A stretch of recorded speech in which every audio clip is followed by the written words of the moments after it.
مقامات میں سے قرآن کے جس میں کہ انبیاء اور رسولوں کے ناموں کا گلدستہ آیا ہے۔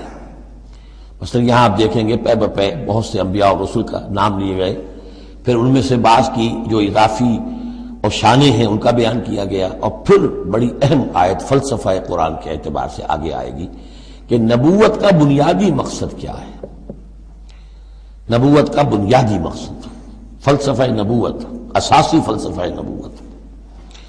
اِنَّا أَوْحَيْنَا إِلَيْكَ كَمَا أَوْحَيْنَا إِلَىٰ نُوحٍ، اے نبی ہم نے آپ کی جانب بھی وحی کی ہے جیسے کہ ہم نے نوح کی طرف وحی کی تھی، وَالنَّبِيِّينَ مِن بَعْدِهِ، اور ان کے بعد بہت سے انبیاء پر کی تھی۔ حضرت شیس علیہ السلام وہ بھی حضرت نوح علیہ السلام، بلکہ یہ تو حضرت نوح سے بھی پہلے کے لوگ ہیں، شیس جو ہیں۔ اوحینا الی نوح والنبیین من بعدہ واوحینا الی ابراہیم واسماعیل واسحاق ویعقوب والاسباط، اور ہم نے وحی کی ابراہیم کی طرف، اسماعیل کی طرف، اسحاق کی طرف، یعقوب کی طرف اور ان کی اولاد کی طرف، وعیسیٰ وایوب ویونس وہارون وسلیمان، اور عیسیٰ کی جانب اور ایوب کی جانب اور یونس کی جانب اور ہارون کی جانب اور سلیمان کی جانب، وآتینا داود زبورا، اور داود کو تو ہم نے زبور جیسی کتاب عطا فرمائی، وَرُسُلًا قَدْ قَصَصْنَاهُمْ عَلَيْكَ مِن قَبْلُ، ایسے بھی بہت سے رسولوں کو ہم نے بھیجا یا وہی ہم نے ان کی جانب کی بھیجے ایسے رسول کہ جن کا ہم اس سے پہلے آپ کے سامنے تذکرہ کر چکے ہیں، وَرُسُلًا لَمْ نَقْصُصْهُمْ عَلَيْكَ، اور ایسے بھی بہت سے رسول ہیں کہ جن کے حالات ہم نے آپ کے سامنے بیان نہیں کیے۔ پوری دنیا کی تاریخ بیان کرنا تو قرآن مجید کا مقصد نہیں ہے، یہ تو کتاب ہدایت ہے، تاریخ کی کتاب نہیں ہے۔ وَكَلَّمَ اللَّهُ مُوسَىٰ تَكْلِيمًا، اور خاص اب شان جو حضرت موسیٰ علیہ السلام کی امتیازی شان ہے، اور موسیٰ سے تو کلام کیا اللہ نے جیسے کہ کلام کیا جاتا ہے، بس صرف یہ ہے کہ من ورائے حجاب تھا، پردے کے پیچھے سے تھا دو بدو کلام۔ اب وہ آیت آ رہی ہے کہ یہ رسول کس لیے بھیجے گئے؟ رسلا مبشرین ومنذرین، یہ رسول بھیجے گئے بشارت دینے والے بنا کر اور خبردار کرنے والے بنا کر، لئلا یکون للناس علی اللہ حجۃ بعد الرسل، تاکہ نہ رہ جائے لوگوں کے حق میں، للناس نام نوٹ کیجئے، علی اللہ اللہ کے مقابلے میں کوئی حجت کوئی دلیل رسولوں کے آنے کے بعد، وکان اللہ عزیزا حکیما، اور اللہ تعالیٰ زبردست ہے لیکن ساتھ ہی حکمت والا ہے۔ اب اس کو سمجھیے کہ جب ہم یہ کہتے ہیں کہ قیامت کے دن اللہ تعالیٰ حساب لے گا اور امتحان ہوگا، امتحان سے پھر نتائج نکلیں گے ہمارے کہ کون پاس ہوا کون فیل ہوا، لیکن امتحان لیا جاتا ہے کچھ پڑھا کر، کیا پڑھایا ہمیں، جانچا جاتا ہے کسی کو کچھ دے کر، کسی بچے کو آپ دیجئے 10 روپے، پھر آپ دیکھیے اس کا میلان تباہ کیا ہے، ٹافی کی دکان کی طرف بھاگتا ہے یا کوئی کسی کتابوں کی دکان کی طرف بھاگتا ہے، پتہ چل جائے گا اس کا رجحان کیا ہے۔ کچھ دے کر آزماتے ہیں نا، کچھ پڑھا کر امتحان لیتے ہیں، تو ہمیں کیا پڑھایا ہے، کیا دیا ہے؟ اس میں ہے جو قرآن مجید کا بنیادی فلسفہ ہے کہ اللہ تعالیٰ نے انسان کو سمع، بصر، عقل، 3 بڑی چیزیں دی، پھر اللہ تعالیٰ نے انسان کے اندر روح ودیت کی اور نفس انسانی میں خیر اور شر کا علم ودیت کر دیا ہے۔ اب آئندہ کوئی وحی نہ آئے تب بھی ہر انسان جو ہے ان باتوں کی بنا پر اکاؤنٹیبل ہے۔ ہم نے تمہارے اندر تمیز رکھ دی تھی یہ نیکی ہے یہ بدی ہے، تم بدی کی طرف کیوں گئے؟ تو گویا کہ کوئی نبی نہ آتا، کوئی کتاب نہ آتی، کوئی رسول نہ آتا، تب بھی اللہ تعالیٰ کی طرف سے محاسبہ ناحق نہیں تھا، اس لیے کہ وہ بنیادی چیزیں اللہ تعالیٰ دے چکا ہے۔ البتہ اتمام حجت کرتا ہے اللہ۔ اب یہ نوٹ کیجئے، حجت کیا ہے؟ حجت تو عقل ہے جو اللہ کو نے ہمیں دے رکھی ہے۔ ان السمع والبصر والفؤاد کل اولئک کان عنہ مسئولا، اس کی بنیاد پر مسئولیت ہے۔ اور یہ کہ نفس ونفس وما سواہا فالہمہا فجورہا وتقواہا، اس کے اندر نیکی اور بدی کی تمیز ودیت کر دی ہے، پھر تمہیں روح پھونکی ہے۔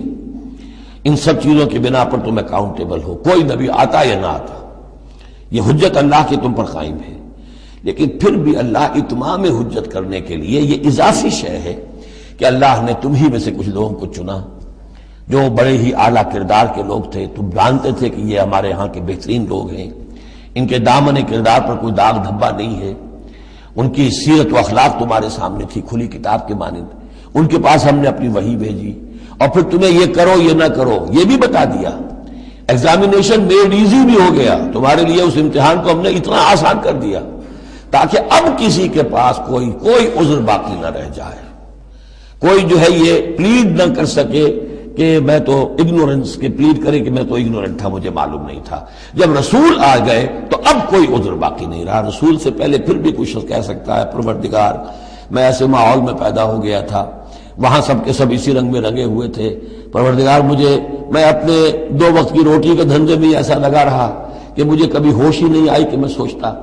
لیکن جب رسول آ جاتے ہیں اور رسولوں کے آنے کے بعد حق مبرہن ہو جاتا ہے اور حق و باطل کے درمیان امتیاز بالکل واضح طور پر قائم ہو جاتا ہے، پھر کوئی عذر باقی نہیں رہتا، کوئی حجت پیش کرنے کے لیے لوگوں کے جانب سے اللہ کے سامنے اللہ کے محاسبے کے مقابلے میں باقی نہیں رہتی۔ تو یہ اتمام حجت ہے، اللہ کی طرف سے حجت کا اتمام۔ رسلا مبشرین، اور کر کیا سکتے ہیں رسول؟ نہ کسی کو زبردستی ہدایت پر لا سکتے ہیں، ظاہر بات ہے کسی کو گمراہ کرنا تو پیش نظر ہے ہی نہیں، لیکن کسی کو زبردستی ہدایت پہ نہیں لا سکتے۔ ہاں جن کے اپنے اندر کی یہ چیزیں جاگ جائیں گی، متوجہ ہو جائیں گے، اپنے باطن کی حقیقتوں کی طرف دیکھیں گے اور پھر یہ کہ نبی کی بات سنیں گے، اس سے فائدہ اٹھائیں گے، سیدھے راستے پر چلیں گے، ان کے لیے مبشر ہوں گے، بشارت، فراح و ریحان و جنت نعیم۔ اور جو لوگ یہ ہے کہ اس کے بعد بھی اپنی غلط ہی راستوں پر چلتے رہیں گے، تعصب میں، ہٹ دھرمی میں، ضد میں، مفادات میں، چودراہٹوں کی وجہ سے، ان کو خبردار کریں گے کہ اب تمہارے لیے بدترین انجام جو ہے جہنم تیار ہے۔ تو رسولوں کا بنیادی فنکشن یہی ہے، تبشیر اور انذار، مبشرین و منذرین۔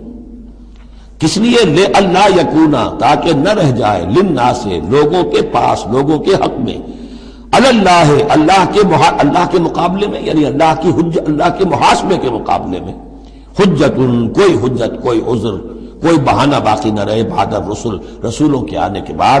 وکان اللہ عزیز حکیما، اللہ عزیز ہے، بغیر رسولوں کے بھی محاسبہ کرے، اختیار اس کا مطلق ہے، حکیم ہے، اس نے یہ نظام بنایا ہے اپنے محاسبہ اخروی کے لیے۔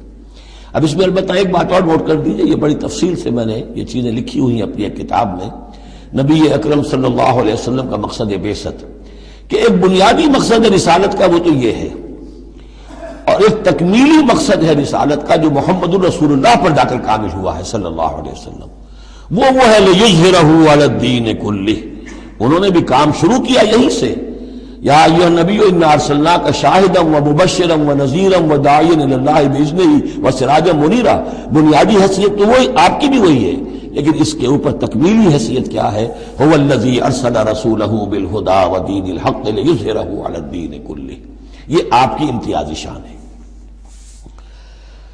لیکن اللہ یشہد بما انزل الیک انزلہ بعلمہ، اللہ تعالیٰ اس پر گواہ ہے کہ جو کچھ اس نے نازل کیا ہے نبی آپ کی طرف، وہ اس نے علم کیا ہے، اس نے نازل کیا اپنے علم سے۔ والملائکۃ، اور فرشتے اس پر گواہ ہیں، یشہدون۔ وکفیٰ باللہ شہیدا، اور ویسے تو اللہ تنہا بھی گواہ کے لیے، گواہ ہونے کے اعتبار سے کافی ہے۔ ان الذین کفروا وصدوا عن سبیل اللہ قد ضلوا ضلالا بعیدا۔ اب محمد کے آنے کے بعد صلی اللہ علیہ وسلم پھر بھی جو لوگ کفر پر اڑے رہے اور رکے رہے اور روکتے رہے اللہ کے راستے سے دوسروں کو، وہ تو پھر بہک گئے ہیں، بھٹک گئے ہیں، ضلالا بعیدا، اور یہ اپنے بھٹکنے میں اور بہکنے میں، گمراہی میں بہت دور نکل گئے۔ ان الذین کفروا وظلموا لم یکن اللہ لیغفر لهم۔ اب یہ لوگ جنہوں نے کفر کیا ہے، جو اڑ گئے ہیں کفر پر اور جو اس شرک پر اور ناحق جو راستہ ہے اس کے اوپر جم گئے ہیں، لم یکن اللہ لیغفر لهم، اب اللہ کا یہ طریقہ نہیں ہوگا کہ انہیں معاف کر دے، اللہ انہیں اب ہرگز بخشنے والا نہیں ہے۔ ولا لیہدیہم طریقہ، اور نہ یہ کہ انہیں کسی راستے کی ہدایت دے، الا طریقہ جہنم، سوائے ایک راستے کے، اور وہ جہنم کا راستہ ہے۔ اب تو وہی کھلی ہوئی ہے شاہراہ، اسی پر یہ بگٹر دوڑتے رہیں، خالدین فیہا، وہ اس میں ہمیشہ ہمیش رہیں گے، ابدا، ہمیشہ ہمیش۔ وکان ذلک علی اللہ یسیرا، اور یہ اللہ پر بہت آسان ہے۔